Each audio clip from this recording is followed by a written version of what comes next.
यह कहानी दो लड़कियों के बारे में है जो छुट्टियों में कॉलेज में स्टडी करने के लिए रुकती है, पर वहां उनके साथ एक भयानक वाकया पेश आता है।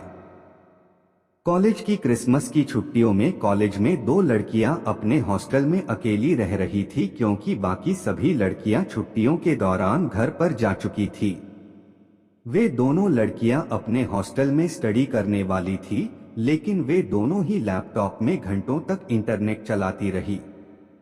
फिर थोड़ी देर बाद देर रात को उनमें से एक लड़की को भूख लगी और वो खाना लेने के लिए नीचे चली गई। उसने अपने दोस्त को कहा कि वह थोड़ी देर में ही वापस आ जाएगी। वह चाबी लेकर नीचे चली गई ताकि किचन का दरवाजा खोल सके। दूसरी लड़की अपने कमरे में बैठकर लैपटॉप चला रही थी और दूसरी लड़की के आने का इंतजार कर रही थी। फिर थोड़ी देर बाद उसे नींद आने लगी, इसलिए उसने कपड़े बदले और वह सोने चली गई। फिर जैसे ही वह सोने वाली थी, उसे गड़गड़ाने के साथ कराहने की आवाज सुनाई दी। वह बिस्तर पर जम गई। उसका दिल तेजी से धड़क रहा था। वह आवाज तो बंद हो गई थी, लेकिन उसकी जगह उसे कुछ घसीटने का शोर सुनाई देने लगा। वह लड़की बहुत डर गई थी। वह दरवाजा बंद नहीं कर सकती थी क्योंकि उसकी रूममेट चाबियां लेकर चली गई थी। जैसे जैसे वह आवाज उसके करीब आती गई, वह डर के मारे कांपती रही। वह डर के मारे सुनती है कि जैसे जैसे घसीटने की आवाज उसके करीब आती गई, लेकिन फिर वह आवाज अचानक से दरवाजे के ठीक बाहर बंद हो गई। फिर किसी चीज के दरवाजे पर खरोचने की आवाज आने लगी। वह लड़की बहुत डर चुकी थी। वह अपने पलंग से उठी और कमरे की अलमारी में जा छुपी। वह लड़की इतना डर चुकी थी कि वह डर के मारे हिल तक नहीं पा रही थी। दरवाजे के बाहर उसे खरोंचने की आवाज लगातार सुनाई देती रही, पर किसी तरह उसे अलमारी में नींद आ गई। जब सुबह हुई तो वह धीरे धीरे अलमारी से बाहर निकली।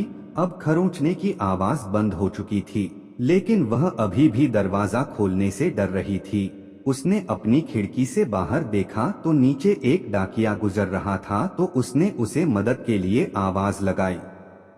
फिर उसे डाकिया के कदमों की हॉस्टल में आने की आवाज सुनाई दी जो सीढ़ियों से होते हुए हॉलवे में आ रही थी। अचानक उसके कदमों की आवाज रुक गई। लड़की ने रोते हुए पूछा कि क्या सब ठीक है, लेकिन कुछ देर तक तो उसे कोई आवाज सुनाई नहीं दी। लेकिन फिर थोड़ी देर बाद उसने कहा कि हाँ, सब कुछ ठीक है। फिर डाकिये ने कहा कि तुम अपने कमरे में रहना, मैं पुलिस को बुला रहा हूँ। लड़की ने पूछा कि क्या बात है। कुछ नहीं, डाकिये ने कहा, बस जहां हो वहीं रहो और बाहर मत आना। लेकिन लड़की पहले से ही दरवाजा खोलने वाली थी। लड़की ने जैसे ही दरवाजा खोला तो उसने देखा कि डाकिया उसके सामने खड़ा है। उसका चेहरा पीला पड़ गया था और उसकी आंखें डर के मारे खुली पड़ी थी। जब उसने नीचे देखा तो वह डर के मारे जोर से चिल्लाने लगी।